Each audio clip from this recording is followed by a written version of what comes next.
Nga ako'y istorya sa mga bana no, nani atong kinaiya. Pag Domingo na, maumang ginaiting pahulay. Pero ang mga ubang bana, asa man paingon. Tuwa sa sugalan, tuwa sa imnanan, tuwa sa mga barkada. Maunay kasagaran awayan sa pamilya. Kaya nga naman, ang asawa masuko. So, gubot kayo ang pamilya. Pero ang bana, buutan, pagka Domingo, dili mo lakaw, nara sa pamilya. Sa kaadlaw, ibanding-banding na yung pamilya, malipayon kay ang pamilya.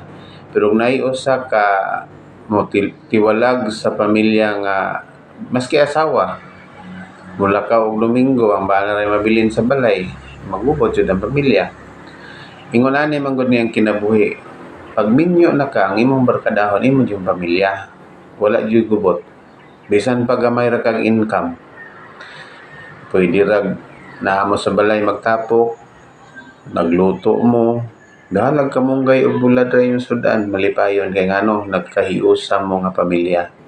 Pero ang bana nangandam na daan kay mong adto sa laing dapit, labi na kay magsugal, pag uli hubog, wala giayo.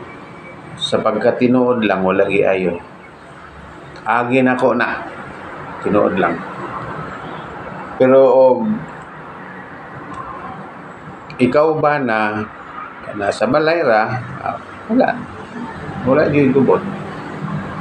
Ingon na ni manguni, kung magminyo na manggod ang usa ka tawo, mao bitaw na giingon sa pare nga magminyo ng usa ka tawo, kamatayon ray utlanan nya karon kay ini ka Domingo magsige maglaag di nagiuban man nagbulag kay umikan sa away.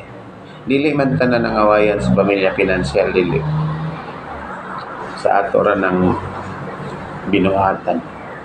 Kinsa man tong mga bana na igon ni akong istorya, ayaw lang mo kasakit kay mao gini ako nakita, mao gini ako naobserbaran. Pero ang bana na langit sa balay, maski ang asawa na lang gyapon sa balay, naman ba ubang asawa nga moadto sa laing balay kay magsugal gyapon, baraha, tungit, guba inyong pamilya.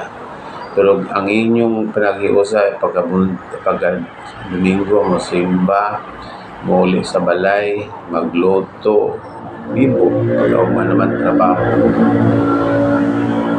Daghan yung kayong naguba ng pamilya, lumikan sa bisyo. Busa, kikinsa may nakadungog ani akong istorya, ayaw mo kasakit. Panamini ni, kay mao ni siya insakto. Mahalo na to atong pamilya para ang kalambuan ug ang grasya sa Ginoo uban. Salamat sa pagtanaw sa akong video. Bye-bye.